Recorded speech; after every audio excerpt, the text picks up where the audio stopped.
Hello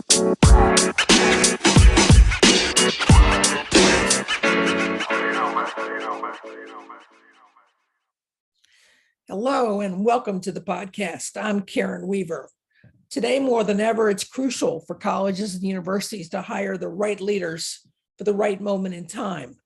Higher education is facing many complex challenges, and finding the person to lead your campus through the next 5 to 10 years or longer may be one of the top responsibilities for members of boards of trustees. In December 2021, the Penn State University Board announced the selection of Neeli Bendapudi, current president at the University of Louisville, as the next president at Penn State. She will assume the role from Eric Barron at the end of the spring 2022 semester. There are many good reasons why understanding how a president is selected is so important. First, those who lead the process are important fiduciaries of the university. Secondly, Penn State underwent a large, inclusive listening process involving many constituencies, including James Franklin, the head football coach. I'm joined today by two members of the Pennsylvania State University Board of Trustees, who each played important yet different roles in the search process of locating and hiring their new president. The search culminated a months-long process of the committee, search firm, and other key players working collaboratively to arrive at this moment. We also talk about the new board task force on intercollegiate athletics and the important topics they are wrestling with this year. My guests today are David Kleppinger, Vice Chair of the Board of Trustees and the committee co-chair, and Barbara Duran, trustee, two of the 19-member committee's members entrusted with this important task. The search was also aided by Spencer Stewart, an executive search firm. As much as they are allowed to, they will share the process and perspective with you of looking for a great fit in a president.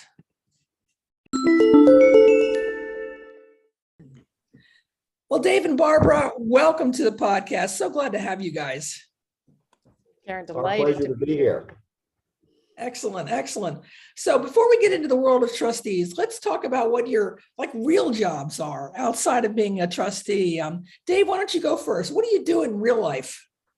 Well, fortunately, I'm retired.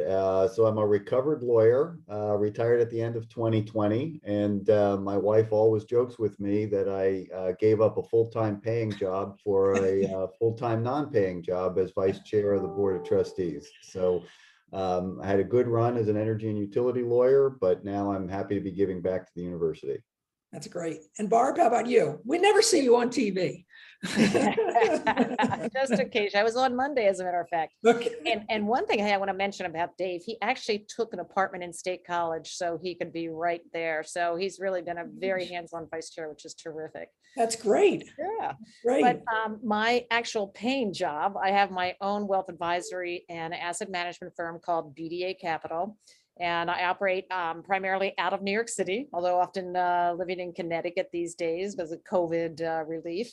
But I started out as a journalist way back when, and I wrote a lot on women's sports. I was of that era when Title IX was Title IX activist, and it got passed, and it revolutionized women's sports. And so, that was my original start in business. And again, full disclosure, Barb and I go way back in field hockey. So we've known each other for a very long time. So I'm thrilled to have you both here today. Let's start at the beginning. I assume the board was told that current president Eric Barron was going to retire. And of course, then everybody wants to know what's next. So David, I know you are actively involved as a co-chair of the larger group, but you're also a leader of the group called the Next Gen Penn State Advisory Group. Tell us about the thought process behind forming that group, in addition to the 19-member search advisory committee and having an outside search firm. Wow, that's a lot in one question. I know. But the board recognized that with Eric's tenure coming to an end and the landscape of higher education changing so dramatically, whether it's the demographics or a variety of other issues related to higher education, that we felt we had to solicit input from a real broad base of our constituencies: students, faculty, deans, trustees, alumni, donors, friends, community leaders, to see what they were thinking about the future of Penn State. and what are our strengths? What are our weaknesses? What are we looking for in a new president? What type of characteristics should they have? And we felt that if we did that broad-based reach out to people to give us input, then it would make our eventual recruitment and selection committee job a little bit easier. And it was a terrific success, if I must say.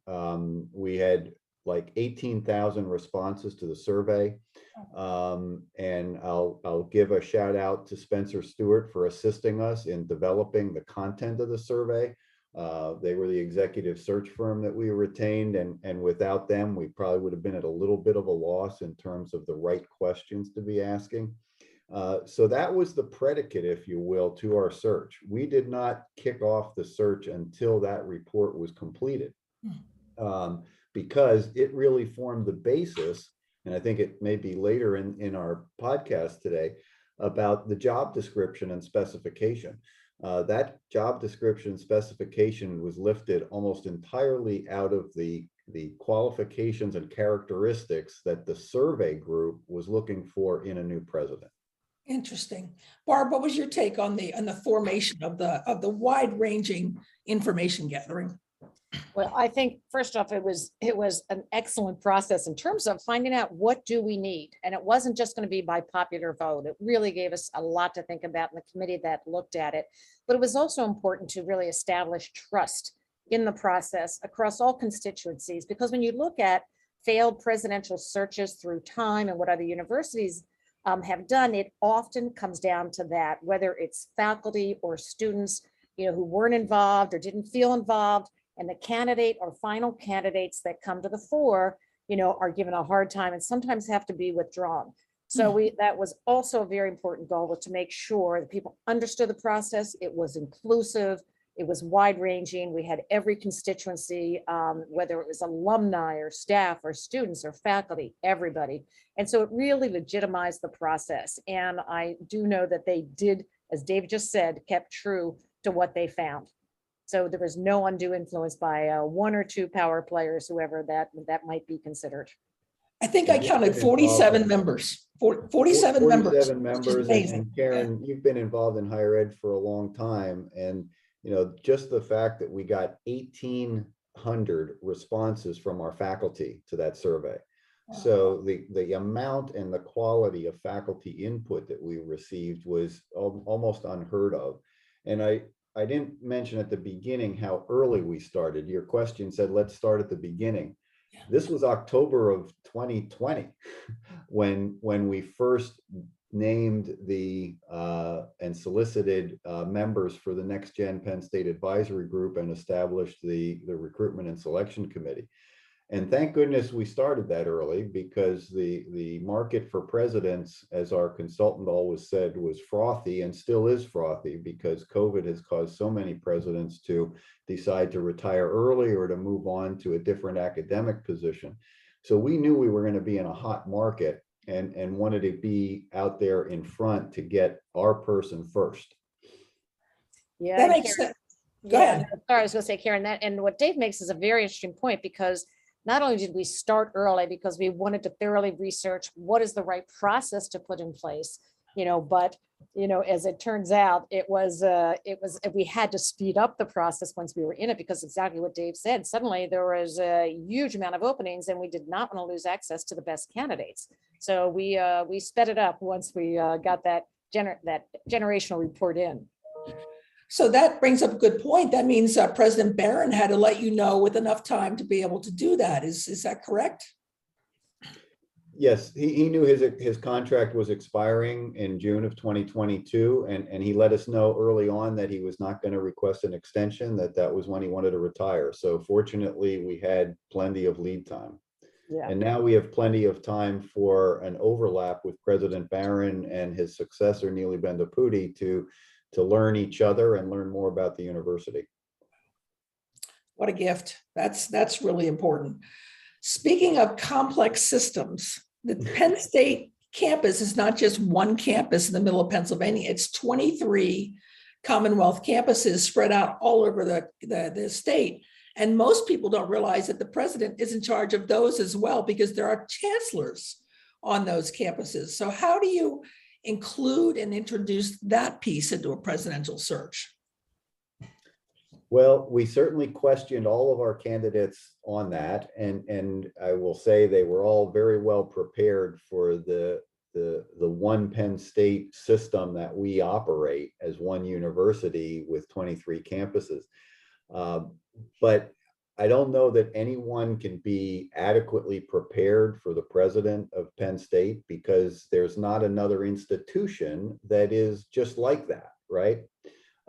So I go back to the qualities and characteristics laid out in the Next Gen Penn State report and say to our candidates, and in the interview process, we had to assess, do they meet those characteristics and qualities to translate into this very unique position as president of Penn State University. Yeah, and what's interesting, Karen, too, is when you look at the history, of our Commonwealth campuses, why they started, it was really to bring higher ed to the rural areas. And of course, this system has developed all over the state.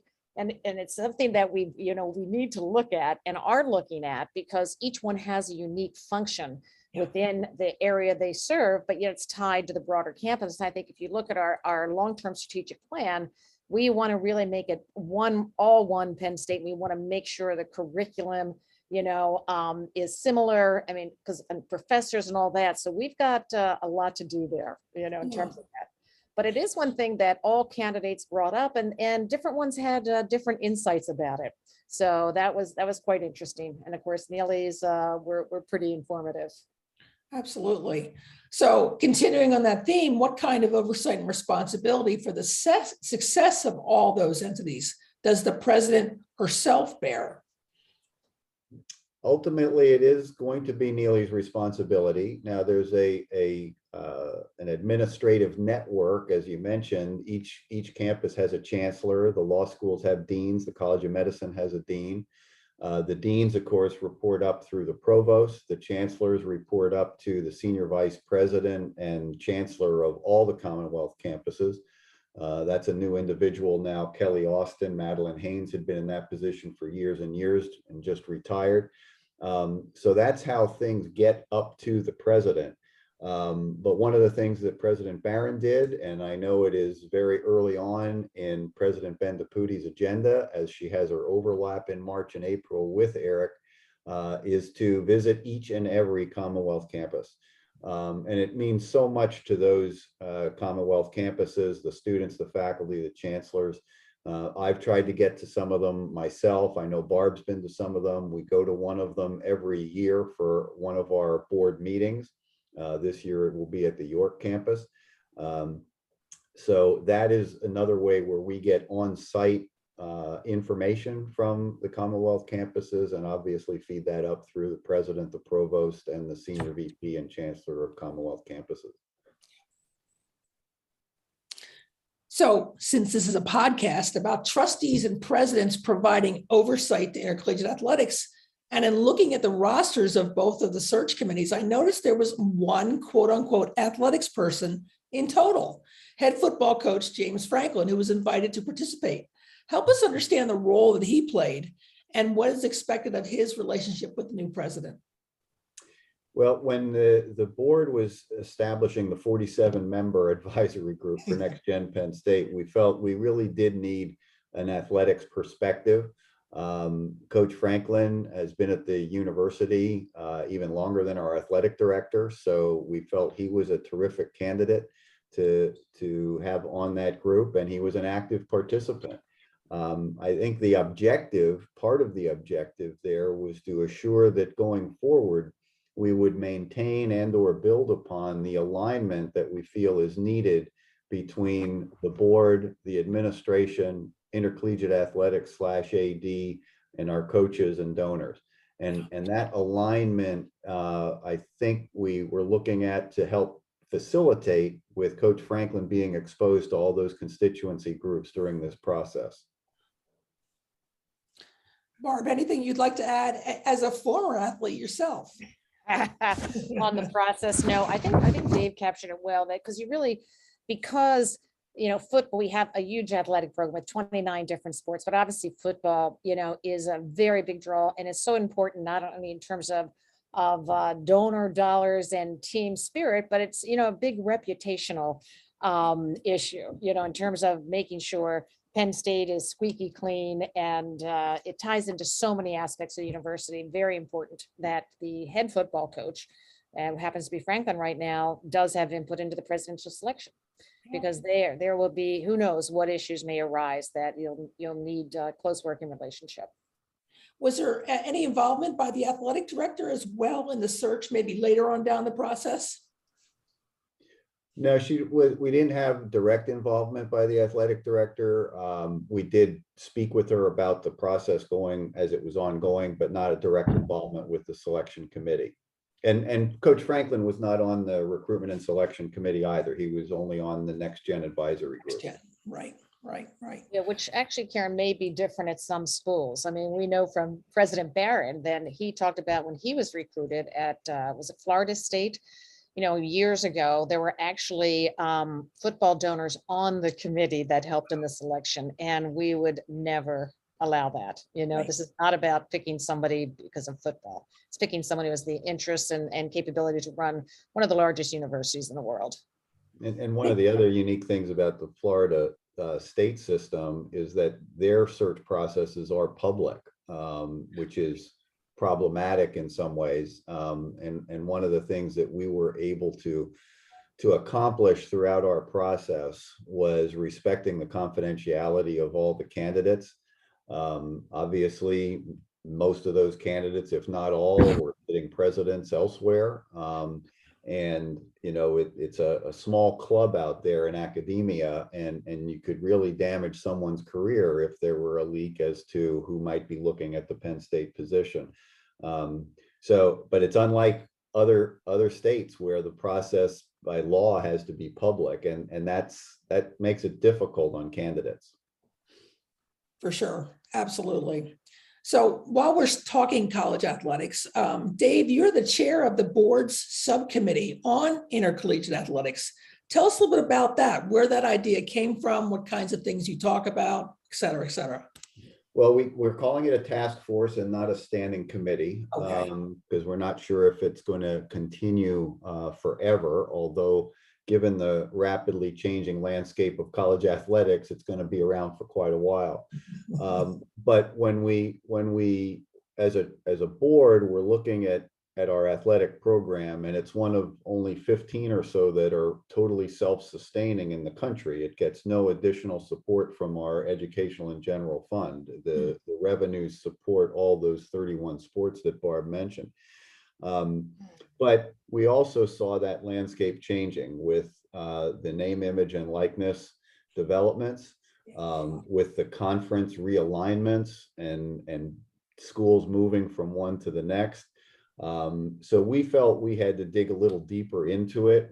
Our oversight of athletics was spread among a number of committees. Some was done in finance, business, capital planning. Some was done in audit and risk. Some was done in legal and compliance. But there wasn't sort of an overall big picture of our intercollegiate athletics department. So we felt creating a task force would be necessary to keep the board updated as much as possible on the rapid developments. So the things that have dominated it have been name, image, and likeness, the finances of our intercollegiate athletics, and the conference realignments and affiliations, if you will, that have occurred. So Penn State and Big Ten went into a loose affiliation, if you will, with the ACC and Pac-12 to potentially schedule crossover football and basketball games. There's already a Big Ten ACC challenge in the basketball season. And that was somewhat of a response to the changing landscape of the SEC and the Big 12. Makes sense.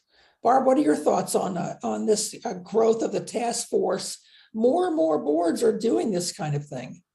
Yeah, and I know it's been a big question. There's been some trustees for a long time have wanted to have oversight of athletics, and then others who felt that it really, as Dave just said, it was decentralized in a way across committees. For instance, after the Sandusky scandal, there were a lot of changes made, not only at the board level in terms of committees, but more importantly, in the university itself, much heavier compliance, and compliance separate, in the athletics department, reporting up to the larger athletics compliance area, finances always report up to the CFO of the university, the financial person in athletics. So there were huge changes in oversight and compliance made at the university level in that time frame. And so, but I think, as Dave just said, given all the big changes that are happening, and we're trying to envision what is the future going to be like with NIL, and if we have to end up paying athletes, what does that mean, and how is it going to change things, and what do we need to do? I mean, as Dave said, we have been fortunate enough to be self-supporting, but how does that change if we suddenly have to pay salaries and all that? So we're really trying to get ahead of it, but it's, as I mean, you're an expert in this area and trying to keep a step ahead, but very, very difficult to know how things will evolve. And certainly you've been very involved in the NCAA, what's happened. They changed their constitution. They've changed a lot. There's the Knight Intercollegiate Athletic Commission report that was very helpful. But ultimately, I think everybody's reaffirming the values of education, safety, and health of the athlete. And how do we support that? But, it's also obviously gets into much deeper issues of revenue sharing and how do we support college sports and maintaining the educational values, which has always been a primary thing for Penn State. And we also felt that by having one place with the ICA task force, to the extent the board can help with that alignment, as I mentioned earlier, between and among the board, ICA, the administration, the president, even faculty, all along the line, so that everyone's moving in the same direction for intercollegiate athletics, which, as Barb already mentioned, is really a gateway to the university. And people will start looking at a university, some people at least, based on their athletic program success, and a variety of other things. But it can be a gateway to enhancing the overall level of the university academically and athletically. Sure. Well, one thing that I'm keeping my eye on is this change in the Constitution because of the Supreme Court ruling from last June, which is really going to put more responsibility on the conferences. So I'm just curious, has the Big Ten talked with you all about what that might look like, how the Big Ten might have to make its own decisions as compared to the SEC or the ACC? Has that come up at all? Certainly, our athletic director and senior VP, Sandy Barber, is very active in the Big Ten. And she was on the NCAA Constitution Committee and is very well respected throughout the country. So that is where those discussions occur between and among the athletic directors at their conferences and between and among the presidents at their conferences. And then they really report back to our board as to what has transpired. The board itself is not directly involved in those discussions. So Dr. Bendaputi is coming from Atlantic Coast Conference School, the University of Louisville, and a member of the Power Five Conference, but some might argue the ACC is a basketball conference, not a football conference. So how do you feel like she's going to make the transition into the Big Ten, which is, of course, known for its football? Barb, why don't you start? Well, I think Neely has made big transitions before. She certainly did it when she went to Louisville. It was both in the size of the school, the programs she inherited. The basketball scandal had been ongoing for 3 years, was just wrapping up. So, she had to deal. It wasn't even about basketball per se in terms of what she had to deal with there. So it's really about how do you handle sports and what are your values? I mean, ultimately, that's what's important to us in terms of any president we would hire. What are their values in terms of sports? We don't want somebody who's like, sports at all costs and football. No, and I think appreciate that her values are education, number one. And that's something Penn State's been very proud of.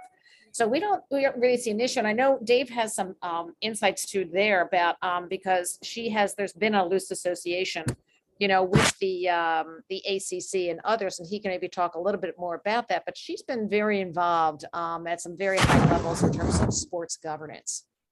Yeah, I'm pretty sure she was the current ACC board vice chair, if you will, of the athletic conference during her presidency. So she's well versed in athletics. She's a huge fan of athletics. But first and foremost, it's the student athlete. And as Barb said, we think that the philosophy of the ACC and the Big Ten are similar in that regard. I think Clemson might have a little problem with you saying that it's a basketball conference, but Dabo would not be too happy with that representation. But you're right. They're from top to bottom in that conference. They're known more for basketball than football, but they've had great success with some of their top echelon football programs. So I see a lot of similarities in the two conferences. And I don't envision any transitional challenges really for Neely in that regard. That sounds reasonable to me. We got to make sure we know what's going on when Penn State plays Ohio State. You know, I mean, that's a big game. So be sure we're clear on that. Hey, and Karen, also, we've been told by Neely's husband, he loves all sports, so he will be an avid fan at every single sport. Excellent. Yes, Excellent. yes, he is. Excellent. Maybe Wasn't we'll part see of him the hiring criteria, but maybe we'll see him at a field hockey game. it better be. That's right. So one of the things that when I worked at the Big Ten was really unique is how often the positions from different schools would interact with each other. Presidents met regularly, ADs met regularly, senior associate ADs met regularly, athletic medicine met regularly. Do the trustees do that in the Big Ten? I've always been curious. We really don't. It would only be on an episodic basis to the extent that any one of our trustees may have a personal friendship or relationship with a trustee at one of the other Big Ten schools. So there really is not that cross-pollination, if you will, among trustees that I've been aware of in my 5 years on the board. Barb's been on the board longer. Maybe she's had some exposure, but I know I haven't. No, well, Karen, it's interesting when you ask that question, I think, well, why don't we? We should. And I'll tell you what happened. We played Auburn in football this year, and amazingly, the University of Auburn trustees invited us to a cocktail party they hosted at State College. It was a home game for us. And I loved that, and they had the chair there. They had people who'd been on the board for a long time, and it was quite interesting, so lots of, obviously a lot of trash talk about football went on, but it was, I thought, we really should do this because it can be helpful. If we'd had even during the presidential search, more contacts to call their trustees who had just gone through a presidential search, things like that. So I think it's not a bad idea that Dave and I'll have to talk about offline here. Well, of course, the Big Ten also has the Academic Alliance, which I think is one of the strongest entities in the country at the college and university level. And it really should be something that every conference does. Excuse me. Any thoughts on that? Any thoughts on the Academic Alliance? Well, I think it's a direction to go. I mean, there's clearly the pressure on student athletes today to perform and the time commitment that they have to make. You can lose sight of the academic and core mission of the institutions. And as long as the academic alliances remain strong, that won't get lost. And Barb played 3 sports and somehow still graduated. So, yeah, well, we don't know if that was barely or not. That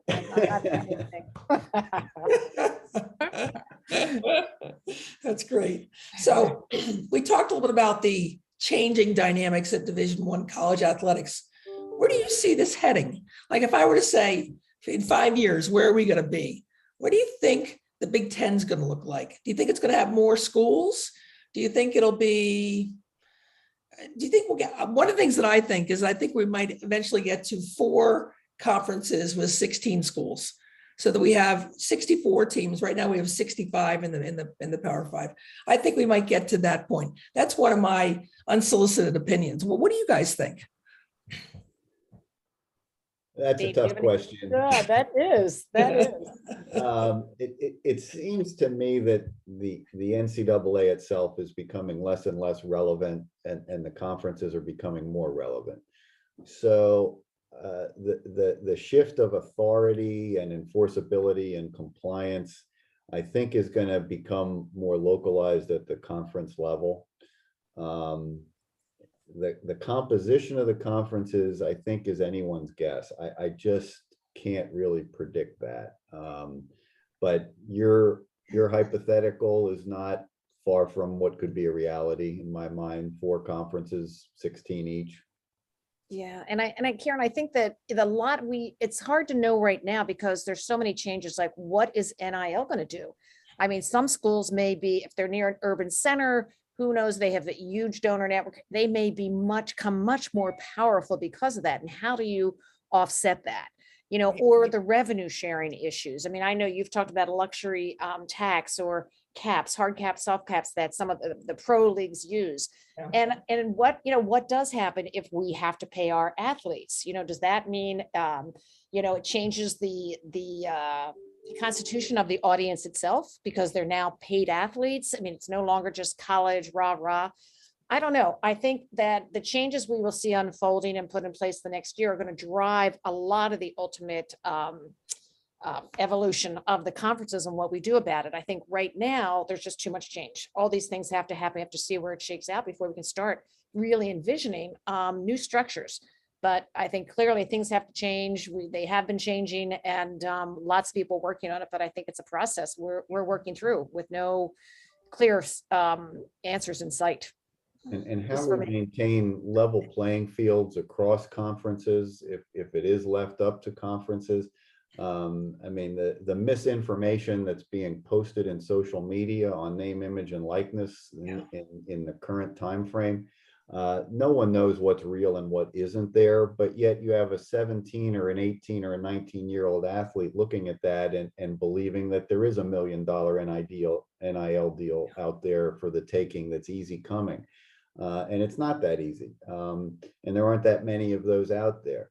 But you're putting a lot of pressure on very young men and women that aren't well versed in the business world yet, aren't well versed in the legal ramifications of what they're doing, aren't well versed in the financial implications and the tax implications.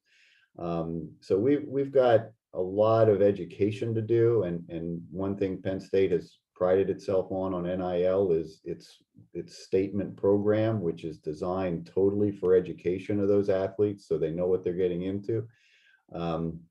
But it's still pretty much the wild west, as they say out there, and that's not a good place for the student athlete. No, we're also, constrained by different state laws and interpretations, and so that affects the schools, who reside in particular states. So right now, we don't really have a standard or a uniform application of the NIL. So that has to continue to evolve where we have some national standard. But it's all complicated and messy at the moment, and will be for some time to come, I think, as we work through this. Could not agree more. So put your search committee hats back on for one more time. Colleges and universities need really good leaders who are willing to serve as trustees and do these kinds of searches across Division I, Division II, Division III. Any words of advice to those who might consider becoming a college trustee in the future? Think twice. No. No. No, I've been doing it 9 years, and I'd love to hear Dave's thoughts. But I think, number one, you have to have your own personal mission and care about higher ed and the lives you're changing and how that can impact not only your state, your country, the world. You're educating the citizenry. So I think that you should have that as a personal driving goal. And then I think you had better be interested enough to be fully engaged and really immerse yourselves in the issues of higher ed in general and try to keep up, as well as your own university. And I think that, and it does take a lot of time. I think Dave is an ideal position, retired and living right there. But I think that, you just engagement and preparing and being ready and really wanting to make a difference and add your 2 cents and move the ball forward. Because as you know, there's so many challenging issues, and it's not going to get easier, particularly if, in affordability. We're not Yale, we're not, Harvard with, multi-billions in endowment and can fund our students. We have a lot of first gen, and financial aid is imperative, and it makes the difference in keeping them in school and graduating them. So these are the big issues, affordability, and that doesn't get easier. No. Very well said, Barb. And just building on identification of one's own personal mission, my advice to an incoming trustee or someone that's interested is not only to be totally engaged and understand the time commitment, but making sure that whatever their own personal mission and objectives are fit perfectly with the mission of the institution. And understanding the mission of the institution, so that as you get to be in a decision-making role as a trustee, you view your decisions through the lens of what is the core mission of the institution and what is my core fiduciary responsibility as a trustee to that institution. And if you look at your decisions and your votes on whatever issue comes up, if you look at it through those lenses, you will be a very productive trustee.